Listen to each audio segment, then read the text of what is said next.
예, 광주 서구갑 조윤철 의원입니다. 후보자님, 네. 그 세간의 이번 KBS 사장 후보 추천 관련해서 이런 말이 돕니다. 조그마한 파우치가 대통령의 술친구 박민을 이겼다라는 조롱 섞인 말이 돌아요. 들어보셨습니까? 네.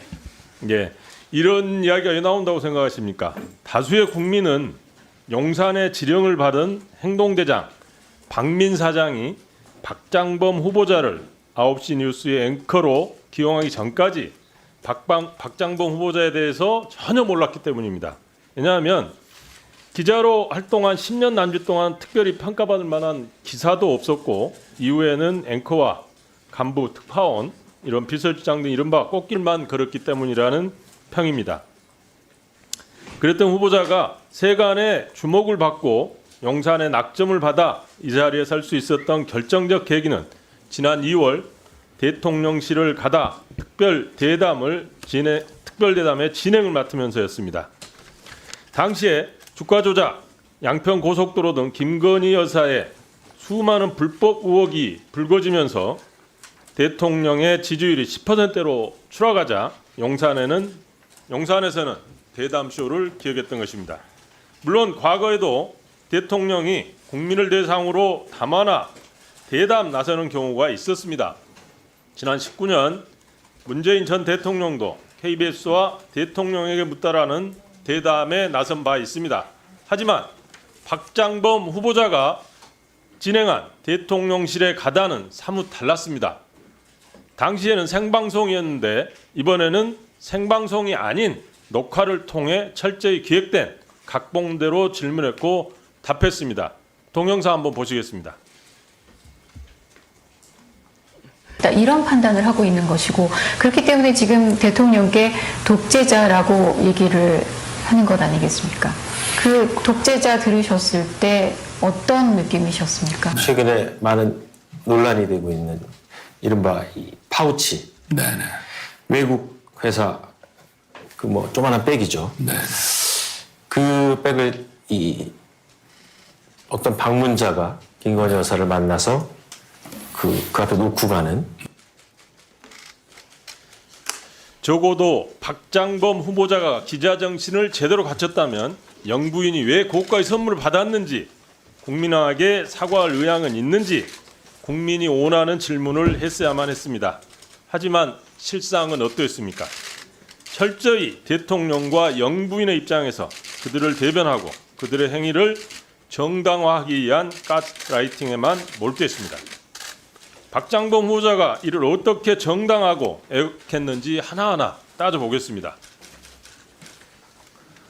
PPT 보시죠.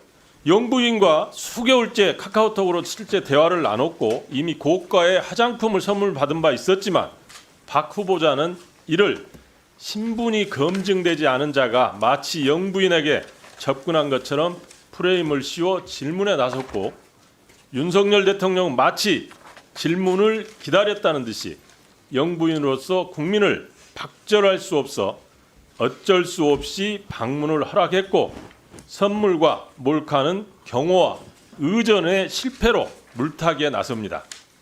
두 번째 보시겠습니다.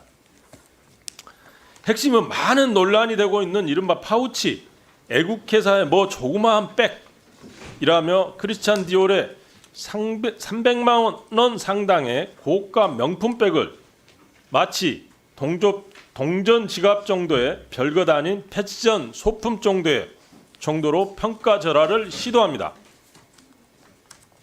또한 최재형 목사는 김 여사에게 직접 디올백을 전달하기 일주일 전인 22년 9월 7일 카카오톡 디올백 포장 사진을 보냈고 이를 선물하겠다고 밝힙니다. 박 후보자는 사건의 경과를 잘 알고 있었지만 이를 방문자가 놓고 갔다는 식으로 김 여사가 마치 능동적으로 받은 것이 아니라 마치 방문객이 몰래 놓고 간 것처럼 애곡하여 국민을 호도합니다. 또한 부정 청탁을 위해 고가 선물을 주고받은 사실을 정치 공작으로 만들고 아무런 죄가 없는 김 여사를 정치 공작에 희생자 코스프레가 되도록 유도 진문을 던집니다.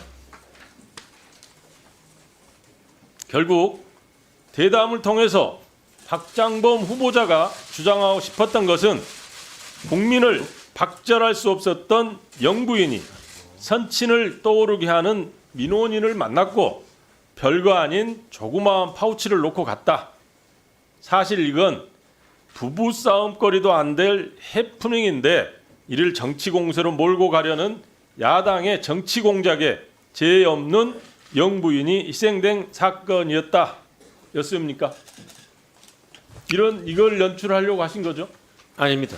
아닙니까? 네. 근데 앞에 계속 제가 말씀을 드렸습니다마는 말씀과는 다르게 전부 그런 프레임과 그런 연출이 의도가 되는 게 보입니다.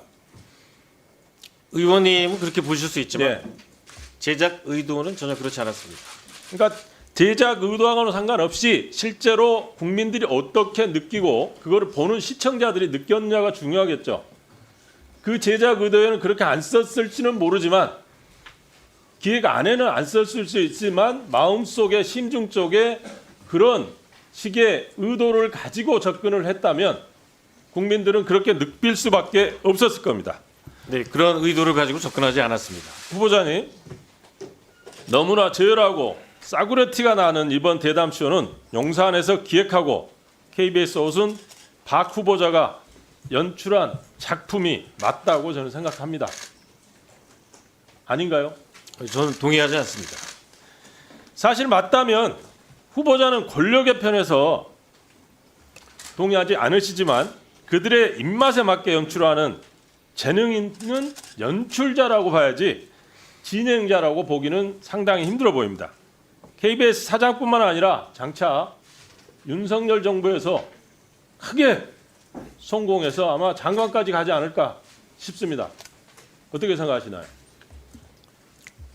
KBS 사장 임기 내에 네. 윤석열 정부가 끝나는 걸로 알고 있습니다. 아, 네.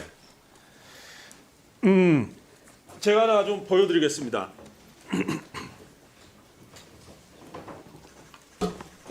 이게 지금 논란이 되고 있는 디올백입니다. 물론 색깔은 다릅니다. 색깔은 다르지만 이게 조그마한 동전 지갑 정도는 아니고 제가 보면 거의 핸드백이에요. 이거를 거의 동전 지갑처럼 조그마한 파우치 정도로 폄하하려고 했던 그런 용도입니다. 혹시 후보자님 네.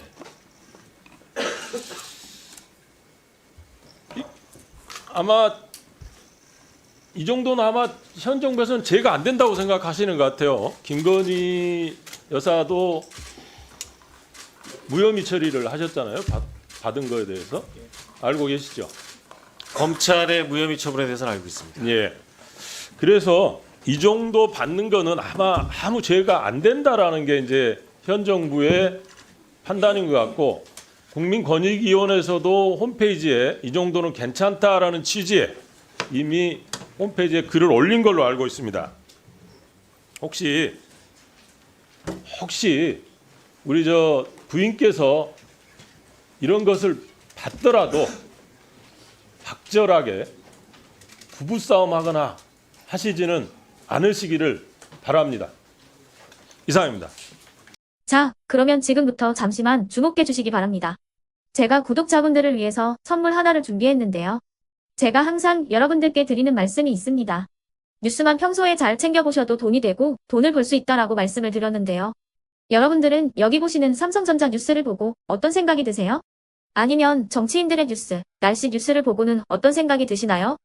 그냥 뉴스만 보고 끝내는지 아니면 이 뉴스를 어떻게 이용할 수 있는지 이 부분을 고민하고 계시는지를 되물어보고 싶습니다.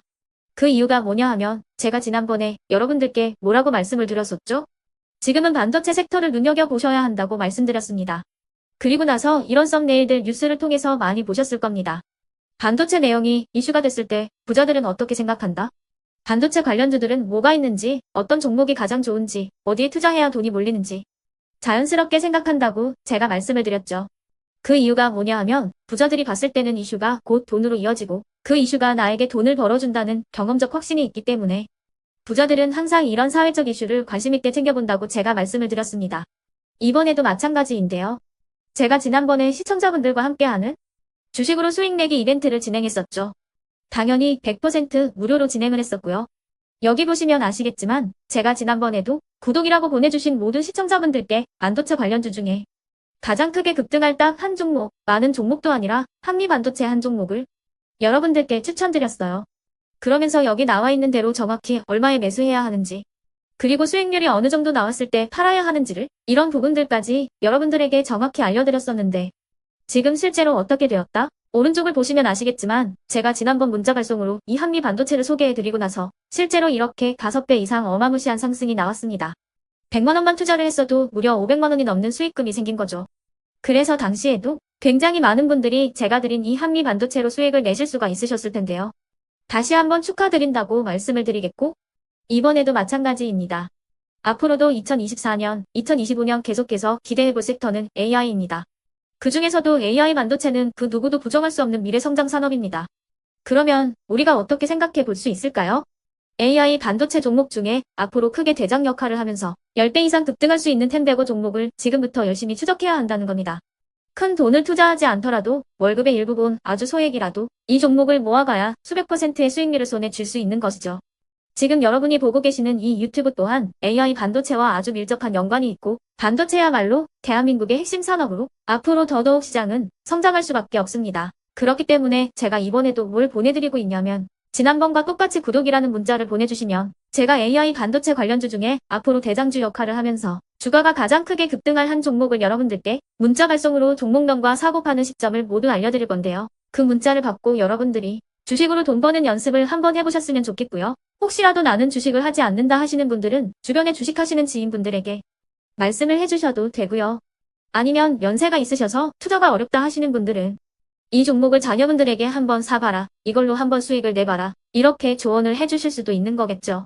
그래서 지금 이 영상을 보시는 시청자분들 중에 나도 이번 종목이 좀 궁금하다 하시는 분들은요, 누구나 상관없이, 그리고 어느 시간대나 상관없이 부담 없이 010-2514-5930번으로 구독이라는 문자 보내주시면 제가 이번에도 똑같이 무료 추천 급등주 문자를 보내드리겠습니다.